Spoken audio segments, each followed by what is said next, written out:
南海再起波澜，中国军舰驱离美军驱逐舰，背后释放了什么信号？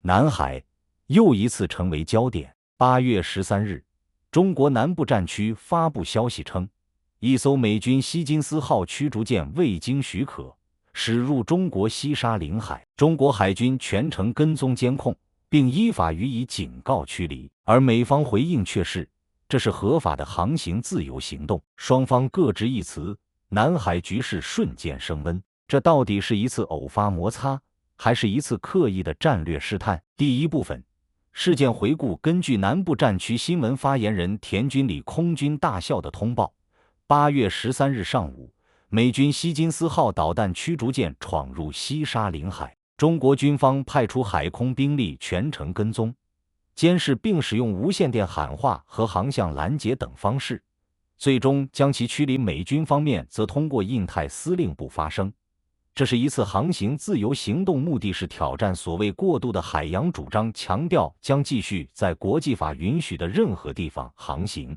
简而言之，中国说你违规，我来赶你走；美国说我没违规，还要继续来。第二部分，为什么是西沙？西沙群岛地处南海西北部，是中国最早开发和持续控制的海域之一。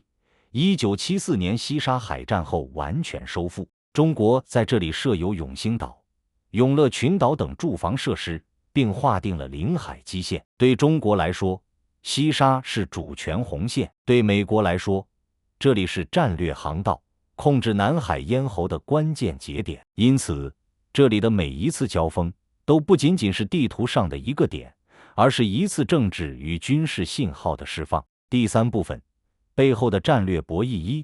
一、美国的目的。借航行自由不断试探中国反应，向盟友展示对南海安全的承诺。